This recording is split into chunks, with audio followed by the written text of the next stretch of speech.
Hello বন্ধুরা, আবার চলে এলাম তোমাদের মাঝে টুম্পা ভুলাগ নতুন একটি গল্প নিয়ে। তো বেশি কথা না বলে গল্পটা শুরু করা যাক। আমার বিয়ের 4 মাস পর আমার স্বামী রুট অ্যাক্সিডেন্টে মারা গিয়েছিল। তখন শাশুড়ি মা বলল, আমি আবার তোমাকে আমার ছোট ছেলের সাথে মানে আমার দেবরের সাথে বিয়ে দিবে। কিন্তু আমি এতে রাজি হচ্ছিলাম না। বাবার জোরাজুরিতে আমি শেষ পর্যন্ত রাজি হয়ে গেলাম। আমার আবার বিয়ে হলো দেবরের সাথে। কিন্তু প্রথম রাতে দেবরের জায়গায় আমার স্বামীকে দেখতে পেলাম। কিন্তু আমার স্বামী তো মারা গেছে, তাহলে দেবরের জায়গায় স্বামী আসলো কিভাবে? আমি তা দেখে অজ্ঞান হয়ে পড়লাম। তারপর যা ঘটেছিল তা শোনার পর আমার দম বন্ধ হয়ে আসছিল। তাহলে ঘটনাটি বলি। মাথাটা ঘুরে গেল যখন শুনলাম আমার দেবরের সাথে বিয়ে হবে। মাত্র কয়েকদিন হলো ও নেই, এরই মাঝে ওনারা এরকম একটা সিদ্ধান্ত নিয়ে নিল আমাকে না জিজ্ঞাসা করেই। আমার বাবা আছে, মা নেই, ছোটবেলায় মারা গেছে। আমি আমার এক খালার কাছে বেড়ে ওঠা। স্কুল কলেজ লাইফ শেষে বিয়ে হলো, আমার কিছুটা লাভ মেরিট ছিল।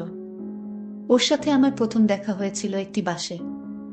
সেদিন বাসে প্রচুর ভিড়, বসার জায়গা নেই। দাঁড়িয়ে আছি দেখে আমার খুব কষ্ট হচ্ছে। দেখলাম একটা লোক আমাকে ইশারা দিচ্ছে, আমি উঠছি, আপনি বসুন। আমি কোনো উপায় না পেয়ে বসে পড়লাম। নামলাম দুজন একই স্টপেজে। সে বলল, হাই, আমি সুমন। জি, আমি নাসরিন। কি করেন আপনি, কোথায় যাবেন?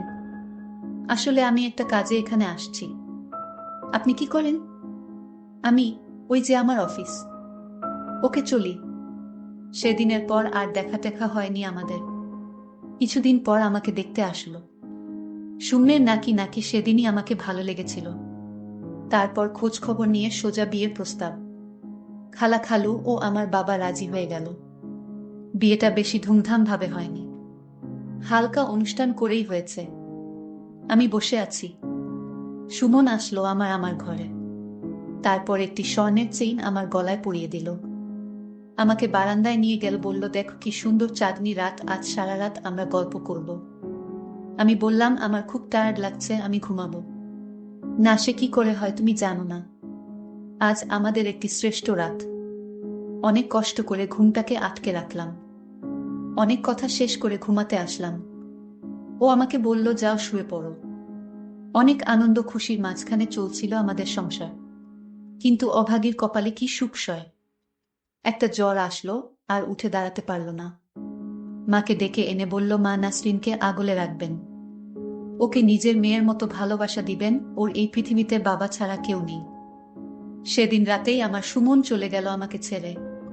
কি করে ওকে ভুলে থাকবো জানি না। আমার স্বামী হঠাৎ একটা রুড অ্যাক্সিডেন্টে মারা যায়।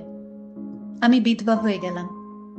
আর আজ শাশুড়ি মা বলছে তার ছোট ছেলে বউ করে রাখবে। আমি কাউকে বিয়ে করার জন্য প্রস্তুত নই এখন। আরও আমার দেবর ওমর আমাকে দেখিইনি, আর আমিও না, কারণ সে বাহিরে থাকে। ভাইয়ার মৃত্যুর সংবাদ শুনে ছুটি করিয়ে দেশে আসবে শুনলাম। আজ সকাল 10টার ফ্লাইটে ওমর ঢাকা এসে পৌঁছেছে। বাহিরে থাকায় আমার দেবর ওমরকে আমি কোনোদিন দেখিনি। আমি বললাম, শাশুড়ি মা, আমি এ বিয়ে করতে পারবো না। কেননা আমারও একটা লাইফ আছে, সবকিছু তুমি ডিসাইড করতে পারো না, এখন বড় হয়েছি, আমি কিছু বুঝি। এর মধ্যে আমার শরীরটা খুব দুর্বল ভাব লাগছে। আমি বেহুশ হয়ে পড়ে গেলাম।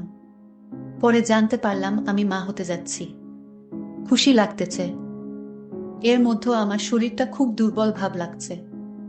আমি বেহুশ হয়ে পড়ে গেলাম। পরে জানতে পারলাম আমি মা হতে যাচ্ছি। খুশি লাগতেছে। সুমন, তোমার স্মৃতি আসছে তোমার বাড়িতে।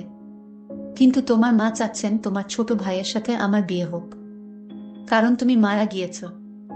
আর তাই তোমার বাড়িতে আমাকে চিরদিনের জন্য রেখে দিতে চাই তোমার মা। কিন্তু আমি এ বিয়ে কিছুতেই করতে পারবো না। আমি আমার স্বামীর স্মৃতি ধরে আমি আমার সারাটা জীবন কাটিয়ে দিব। শাশুড়ি মা বলল, বাবাও বলল, এবার রাজি হয়ে যা। না মা, আমি কিছুতেই রাজি হব না। আমি আর অন্য কাউকে আমি চাই না আমার জীবনে। কিন্তু আমার বাবা আমার সাথে খুব জোরাজুরি করছিল, আমায় বলল, সুমনের ছোট ভাই অমর তো ভালো ছেলে, বিদেশ থেকে এসেছে। তার ভাইয়ের সন্তানের দিকে তাকিয়ে হলেই রাজি হয়ে যা মা। তোর জীবনটা নষ্ট হতে আমি দিব না। আমি আমার বাবার কথা কিছুতেই ফেলতে পারিনি। আমি আবারও বিয়ের পাড়াতে বসলাম। কপাল মন্দ হলে যা হয় আর কি। তো আবারও সেই বাসর, কিন্তু আজ আমার মনে কোনো শান্তি নেই। আমি বাসর ঘরে অপেক্ষা করছি। হঠাৎ ওমর আসলো ঘরে, কিন্তু ওমরকে দেখে আমি অজ্ঞান হয়ে পড়ি। আমি কি দেখছি? এত আমার স্বামী, যে কিছুদিন আগে রোড অ্যাক্সিডেন্টে মারা গিয়েছিল, সে আবার কিভাবে জীবিত হয়ে ঘরে ঢুকলো? আমি তো দেখে অবাক। আমি চিৎকার দিলাম। আমি আবার অজ্ঞান হয়ে গেলাম। আমাকে দ্রুত হাসপাতালে নেওয়া হলো। আমার পাশে ওমর দাঁড়িয়েছিল। 2 দিন পর আমার জ্ঞান ফিরল। আমি আমার বাবার বাড়ি গেলাম কিছুদিনের জন্য।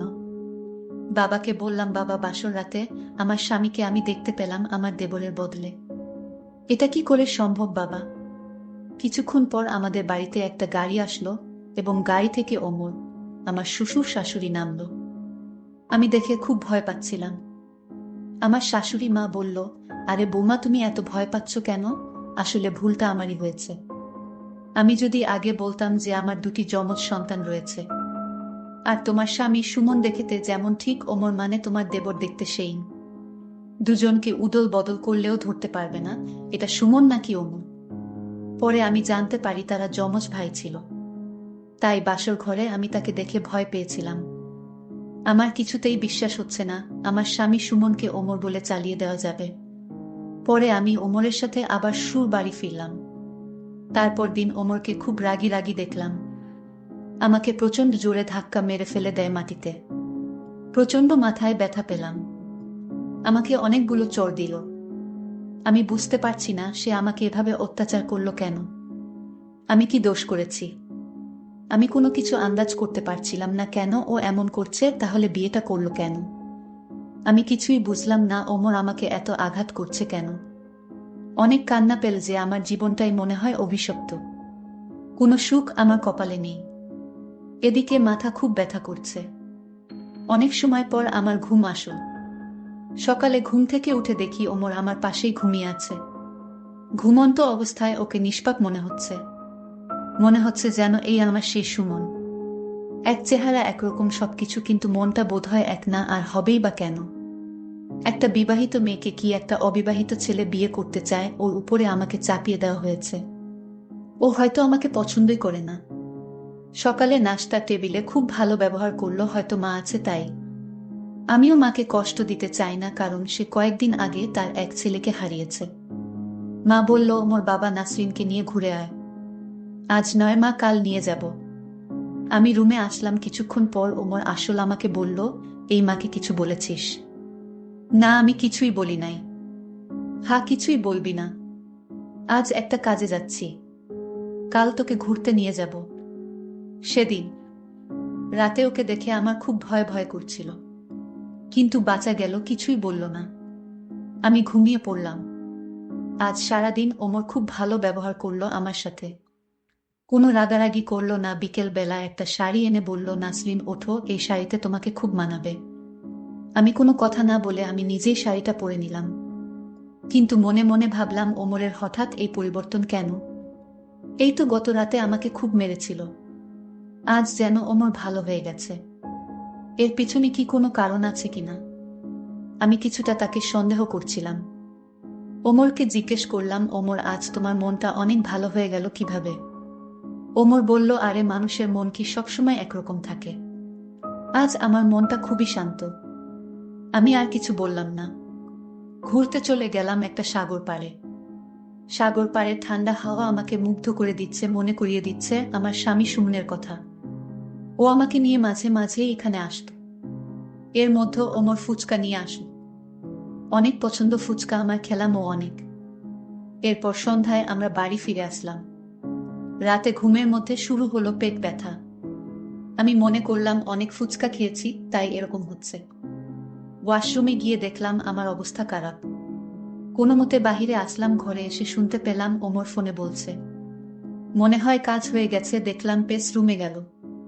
আপনার কথা মতো আমি ফুচকার সাথে মিশিয়ে দিচ্ছি। আমি কথাগুলো শুনে ওর কাছে গেলাম, ফোনটা কেড়ে নিয়ে শুনলাম, ওষুধ যখন কাজ করেছে তাহলে আমার টাকাগুলো দিয়ে যেও। আমার সাথে জড়যন্ত্র করেছে। আমি ফোনটা ফেলে দিয়ে ওর কলার ধরে বললাম, কেন এমন করলি তুই? আমাকে পছন্দ না হলে বলে দিতি, আমি চলে যেতাম, তোর সামনে আসতাম না। তুই আমার স্বামীর শেষ স্মৃতি মানে তার সন্তানকে মারার জন্য আমাকে ফুচকার সাথে কি খাওয়ালি?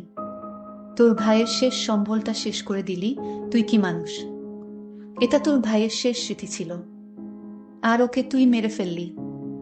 ও আমাকে বলল, ভাই, ওকে আমি ভাই না শত্রু মনে করতাম। ছোটবেলা থেকে সুমন পড়াশোনায় ভালো, শূন্যের নাকি জ্ঞান বুদ্ধি বেশি ওমরের চেয়ে। প্রশংসা শুনতে শুনতে আমি কাহিল হয়ে পড়েছিলাম। ও এই দেশেই বাবা মার কাছে রইল, আর আমাকে বিদেশে পাঠিয়ে দিল কষ্ট করে টাকা উপার্জন করার জন্য। যাও, ওর মৃত্যুর সংবাদ পেয়ে খুশি হয়ে ছুটে আসলাম। তার বউকে আমার বিয়ে করতে হবে, তাও আবার তারই সন্তানকে লালন পালন করতে হবে। আমি তার বউকে মেনে নিতে পারি, কিন্তু তার সন্তানকে নয়। আর তাই আমি ভাইয়ের সন্তানকে মেরে ফেলেছি, বুঝলে? আমি ওর কথা শুনে ধীরে ধীরে মাথা ঘুরে পড়ে যেতে লাগলাম। আমি বেহুশ হয়ে পড়ে রইলাম। শাশুড়ি আম্মা দৌড়ে এসে আমাকে হাসপাতাল নিয়ে গেল। আমার বাবাকে ফোন করে আনলো। আমার বাবাকে আমার শাশুড়ি মা অপমান করতে শুরু করলো।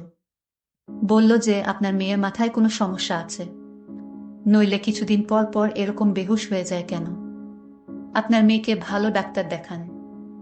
আমার এক ছেলেকে হারিয়েছি, আমি আর আমার শেষ সম্বল ওমরকে হারাতে পারবো না। আপনি দয়া করে আপনার মেয়েকে আপনার বাড়িতে নিয়ে যান। আমার জ্ঞান ফিরার সাথে সাথে আমার বাবা আমাকে সব কথা বলল। আমি বাবাকে বললাম, বাবা, ওমর মানুষ নামের অমানুষ। আমি কান্না গলায় বললাম, সে তার ভাইয়ের স্মৃতিকে নষ্ট করে ফেলেছে বাবা, ফুচকার সাথে ওষুধ মিশিয়ে। আমি তা বুঝতে পারিনি বাবা। আমি যাকে নিয়ে স্বপ্ন দেখতাম তাকে মেরে ফেলেছে বাবা। শাশুড়ি মা আমার কথাগুলো শুনে নিশ্চুপ হয়ে রইল। আমার শাশুড়ি মায়ের মুখ দিয়ে কোনো কথাই বের হচ্ছে না। আমার শাশুড়ি মা বুঝতে পারল তার ছেলের দোষে তার ভাইয়ের শেষ স্মৃতি মানে তার সন্তানকে মেরে ফেলেছে, ফুচকার সাথে কি জানি মিশিয়ে দিয়ে। আমার কোনো দোষ নেই। হঠাৎ চোখ মেলে দেখি মা আমার পাশেই আছে, বলছে, মা কাঁদিস না, যে যাওয়ার সে তো চলেই যাবে। আমাকে ইশারা দিল ওমর কিছুই যাতে না বলি। কিছুদিন পর আমি সুস্থ হলাম, মাকে বলতে যাব। তখনই ওমর এসে বলল, এই তুমি এখানে কেন? পুরোপুরি সুস্থ হওয়ার আগেই বিছানা ছেড়ে উঠতে গেলে কেন?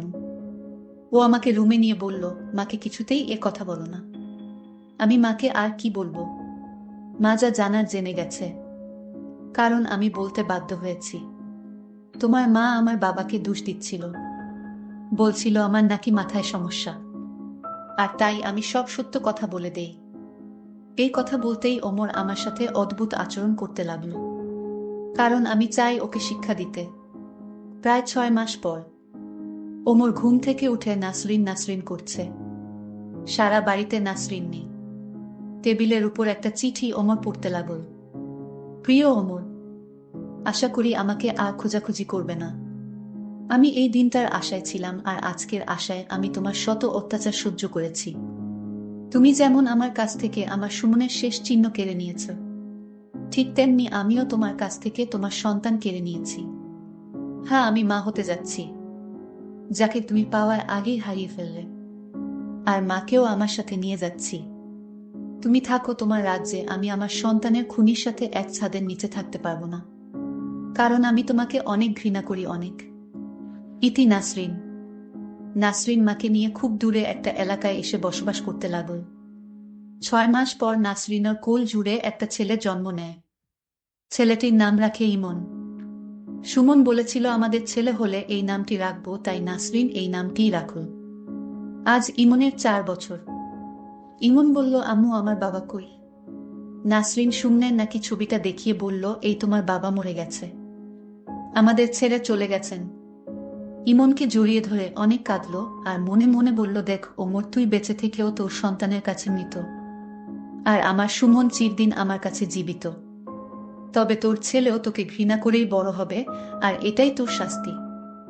আমার সন্তান বড় হলে আমি কোনোদিন তোর পরিচয় দিব না। আমি আমার ছেলেকে বলবো, তোমার বাবা তুমি জন্মের আগেই মরে গিয়েছে।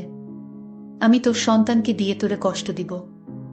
বন্ধুরা, আজকের গল্পটি তোমাদের কাছে কেমন লাগলো তা অবশ্যই কমেন্ট করে জানাবেন। আর আপনাদের যদি কোনো গল্প থাকে তাহলে আমাকে কমেন্ট করে জানাতে পারেন। আপনার গল্প আমি শেয়ার করার চেষ্টা করব। আজ এই পর্যন্তই। সবাই ভালো থাকবেন। ধন্যবাদ। এই ছিল আমাদের আজকের রোমাঞ্চকের গল্প। ভিডিওটি ভালো লাগলে সবাই লাইক করে দিয়েন আর চ্যানেলটি সাবস্ক্রাইব করে দিয়েন।